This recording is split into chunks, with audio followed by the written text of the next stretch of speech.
She heard screams every night. No one believed her until the body showed up. It started on the second Tuesday of the month. Amelia Brooks, 28, stood in the dim hallway of her run-down apartment building, clutching her keys like they were a lifeline. The buzzing overhead light flickered as she turned toward apartment 3B, her own door, her sanctuary, her prison. She heard it again, that sound. A scream, low, ragged, not quite human, not quite real. It was always around 2:43 a.m. like clockwork, but no one else seemed to hear it. Not old Mrs. Dillard in 3A, who claimed Amelia was just stressed from the night shift. Not Corey, the slick landlord who barely maintained the plumbing, let alone cared about ghostly wails. And definitely not the cops, who rolled their eyes the one time she called. "You're probably dreaming, ma'am. Try getting more sleep." But Amelia didn't sleep. Not really. Not since the night she woke up standing outside 3B. Barefoot, with her hand scratched, bleeding, and a trail of muddy footprints leading. Back inside, she tried to laugh it off. Stress, overwork, too much coffee. But then the dreams started, flashes of shadows. Muffled cries, cold metal, red. Always red dot, and then the blood appeared for real. The hallway outside her door was taped off. Yellow police lines. Red splatter staining the carpet. Someone had finally listened, 'cause someone had finally died. It was the new guy, the quiet one from 4C. His body was found stuffed inside a closet in Ward 3B, her closet, and she had no memory of how it got there. Now they're all watching her. The neighbors, the detectives, the cameras outside the building, even her own reflection. In the mirror, because how do you defend yourself when you don't remember what you've done? Amelia stared at the blood-soaked floor as officers murmured to each other in clipped tones behind her. Her hands trembled not from guilt, but from fear. Of herself. The detective in charge, Inspector Reeve, had a voice like gravel and eyes. "That didn't blink enough. You were the last one seen entering the building before the time of death," said, leaning in just a bit too close. "And you called about screams, before anyone else even knew he was missing. That's interesting, Miss Brooks." Amelia wanted to explain. She had heard them over and over. But saying that out loud again would just add another notch to the unstable theory he was clearly forming. She'd seen patients like that in the psych ward. Paranoid, sleep-deprived, hallucinating. She had treated them, but now she was one of them later that night. Amelia sat in the corner of her darkened apartment, the hum of the refrigerator the only sound anchoring her to the present. The smell of bleach still lingered from the cops' cleanup. Her apartment had never been a crime scene before. She checked the closet, empty, but her heart raced as if something might still be hiding in the shadows of memory. Perhaps she began recording herself while she slept. Every night. Just her phone camera, and hours of silence. Or so she thought. On the fourth night, around 2:43 a.m., something changed. She watched the footage the next morning with her breath held tight in her chest. The frame was still. Amelia lay sleeping, unmoving. And then her body jerked upright. Eyes open, blank dot she stood. Walked to the closet, opened it. She began speaking. In whispers, "Don't scream. I told you not to scream." And then she just stood there for 13 full minutes, then laid back down. Like nothing ever happened. Now she was scared to sleep because she was no longer sure who she became. After 2:43, the next night. Amelia didn't sleep. She sat in the same armchair by the window, a blanket draped around her shoulders, phone in hand. Her apartment bathed in pale blue from the street lamp outside. The old radiator rattled now, and then, like bones shifting under the floorboards, she was waiting. For something. For herself. 2:43 came and went. Nothing. But at 3:07 a.m., a thud came from the hallway. Not inside her apartment, but right outside her door. Her spine stiffened. It wasn't the first time she'd heard that sound. For weeks now, she'd told herself it was pipes, old building, settling, whatever. But that wasn't the sound of a building settling. That was something or someone moving. She crossed the floor quietly, pressing her eye to the PEEPHOLE dot nothing not hallway. Empty, lights flickering. But just as she started to pull away, her heart nearly stopped. Someone stepped out of apartment 3C. Not her. Not the old man who supposedly lived there. This was a woman, pale, thin, wearing a long robe, the kind that dragged the floor like something out of the 1930s. Her head slowly turned toward Amelia's door, then straight toward the peephole. Amelia gasped and jumped back. Who was that? The old man next door had passed away 3 months ago. That apartment was supposed to be empty. The next morning, Amelia knocked on 3C, no answer. She asked the landlord about it. 3C. It's vacant, he said, barely looking up from his crossword. Wasn't it you who asked about that already, Chad? But she didn't remember later that week. She visited the building's basement, a rusted storage room for tenants. She wanted to check her own unit, see if her sleepwalking self had stashed anything there. She unlocked her storage space and her breath caught. Inside, under a tarp, was a mannequin dressed in a blood-stained nurse uniform, and in its stiff plastic hand, a knife. Her name tag was pinned to the chest. Back in her apartment, she dumped everything out of her drawers, searching for clues or anything, and then she found it, tucked into an old shoebox, a photo of her Dot standing outside apartment 3B, holding that same knife behind her. In the photo, a man's body, slumped, bleeding, the time stamp. 2 weeks ago, she didn't take that photo. She didn't remember that night, but someone did, and they wanted her. To see it, Amelia sat on the cold tile floor of her bathroom, knees pulled tightly to her chest, the photo trembling in her hands. The photo shouldn't exist. It couldn't exist. Her memory of that night was blank. Not fuzzy, not dreamlike, just gone. Like someone had sliced it out with surgical precision. She stared at the time stamp again, 2 weeks ago. That night she'd woken up with dirt on her feet. That night she'd found blood under her fingernails. She had written it off as a hospital mishap. She was a nurse. These things happened. But this blinked back nausea. Who took the photo? A knock jolted her upright. Her stomach dropped. She wasn't expecting anyone. Not tonight. Not ever another knock.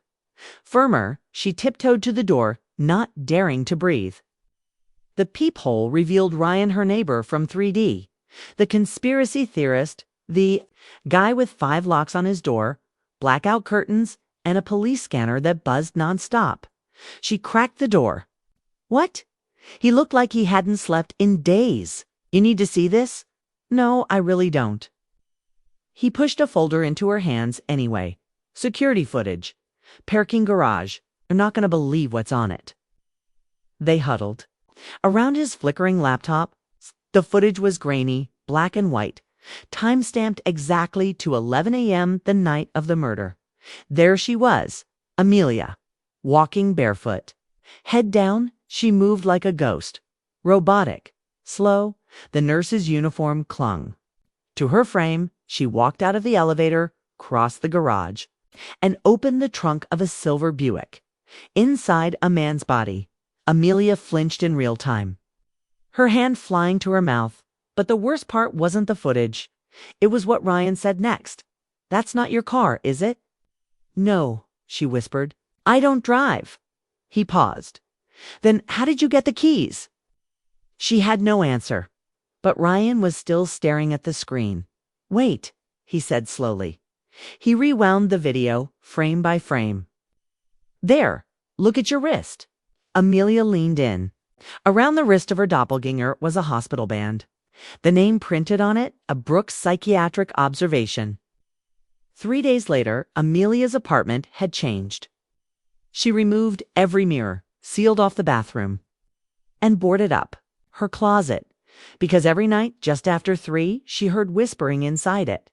Not from the hallway, not from another unit, from inside her closet.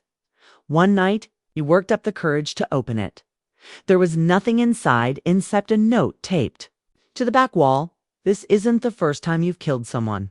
Just the first time you're waking up to it. Amelia's days blurred. Sleep became impossible. She set up cameras.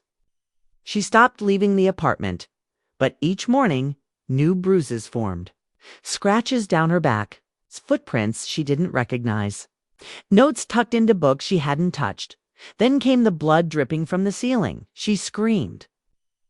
Running upstairs to apartment 4B, a woman answered the door, dazed. Bleeding from the scalp, Amelia helped her sit, wrapped her head in gauze. What happened? The woman shook her head. I don't remember.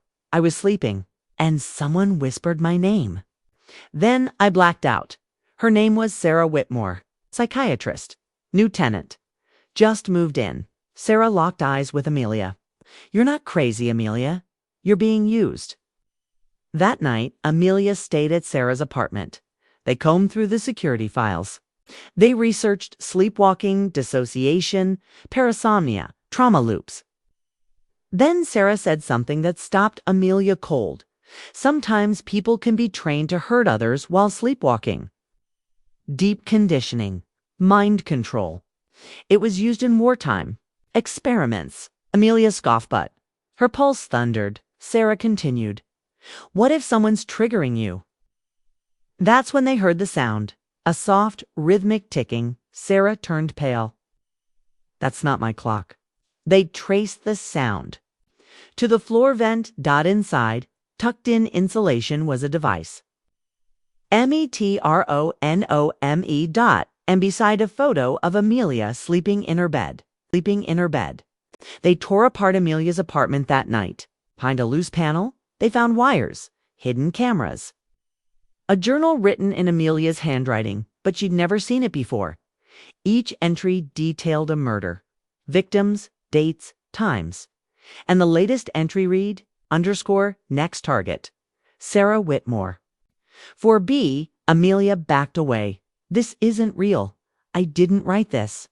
But Sarah's eyes were wide, locked on a final line at the bottom of the page. When she sleeps, the door opens. At 3:09 a.m., Amelia awoke with blood on her hands, and Sarah was gone. It had been 4 days since Sarah disappeared. The police barely questioned Amelia. Sarah's apartment was spotless. No signs of a struggle. No blood. No clues. Amelia hadn't slept since. She only wandered hallways, stairwells back and forth through the laundry room, listening, searching. Then she remembered something odd Sarah once said. If it's not you, it's whoever lives in the unit below. Amelia had always thought.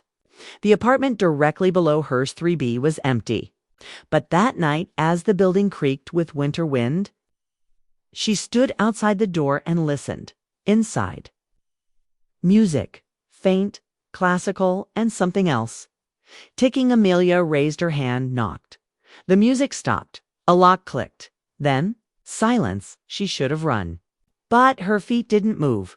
A second lock clicked. Then, a third dot. The door opened 1 inch. A single bloodshot eye stared through the crack. Amelia, the voice rasped. You're early. Amelia, the voice rasped. You're early. Door swung open fully. Behind it stood a man in his 60s, thin, hunched, his skin pale like paper. Come in. Before they see, she hesitated. Her instincts screamed, run. But another part of her, a deeper, stranger part, stepped forward. The inside of apartment 3B was nothing like the others. The furniture was decades old. Heavy velvet curtains blocked the windows. Faint classical music played from an old record player in the corner, looping a warped piece again and again. The man closed the door behind her with a soft click. Do you remember me? He asked. Amelia shook her head slowly. You will.